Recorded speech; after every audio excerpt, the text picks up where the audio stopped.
আজকে আমি আটা দিয়ে তুলার মতো নরম তুলতুলে নান রুটি করে দেখাবো। তো এর জন্য প্রথমে আমি 2 কাপ পরিমাণ আটা নিয়েছি।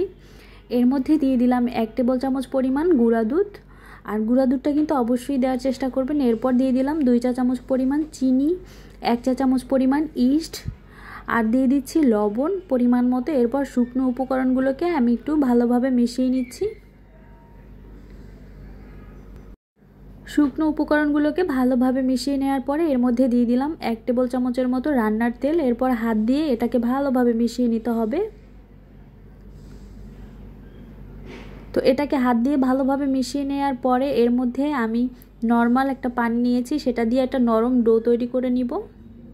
বেশি একটা নরমও হবে না, আবার শক্তও হবে না ডোটা। তো এরপর আমি উপর দিয়ে আরও একটু তেল দিয়ে এরপর এটাকে আমি রেখে দিব। এটাকে কমপক্ষে 1 ঘন্টার জন্য রাখতে হবে। আমার হাতে সময় ছিল, এই জন্য আমি 2 ঘন্টার জন্য রেখে দিয়েছিলাম। আর সময় আরও হাতে বেশি থাকলে বেশি সময়ের জন্য রাখতে পারেন, এতে করে রুটিটা আরও বেশি নরম হবে। 2 ঘন্টা পরে আসছি, আর হাতে যদি সময় বেশি থাকে আরও বেশি সময়ের জন্য রাখতে পারেন। তো আমার খামিটা কিন্তু ফুলে ডাবল হয়ে গিয়েছে। এখন আমি বাতাসটাকে একটু হাত দিয়ে ভালোভাবে বের করে নিচ্ছি। তো এটাকে মেখে নেওয়ার পরে আমি যে কয়টা নান তৈরি করব ওই কটা লেচি কেটে নিয়েছি। এরপর এখান থেকে আমি একটা লেচি হালকা একটু আটা ছিটিয়ে এরপর এটাকে আমি বেলে নিব।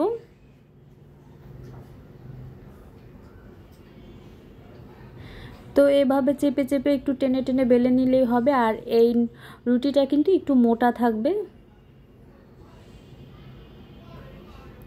এরপর এর উপর দিয়ে আমি কিছু দিয়ে দিলাম রসুন কুচি।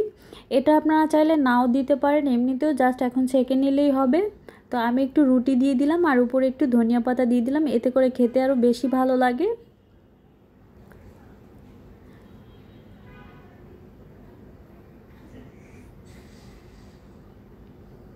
দেওয়ার পরে এখন আমি বেলুন দিয়ে একটু চেপে চেপে নিয়ে এরপর এটাকে আমি সেঁকে নিব।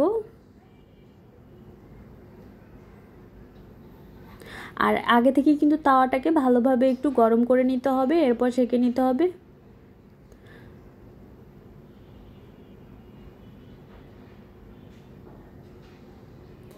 কিছুক্ষণ সেঁকে নেওয়ার পরে আমার নানটা কিন্তু হয়ে গিয়েছে। এখন আমি এটাকে উঠিয়ে নিব।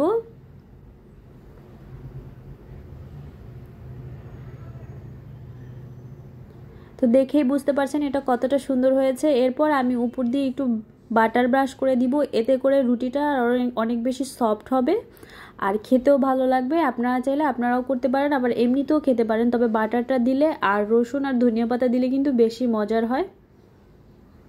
তো এরপরে আমি সবগুলো রুটির মধ্যেই এভাবে করে দিয়ে নিয়েছি। তো আপনারা চাইলে খুব সহজে এভাবে করে বানিয়ে নিতে পারেন। ভালো থাকবে।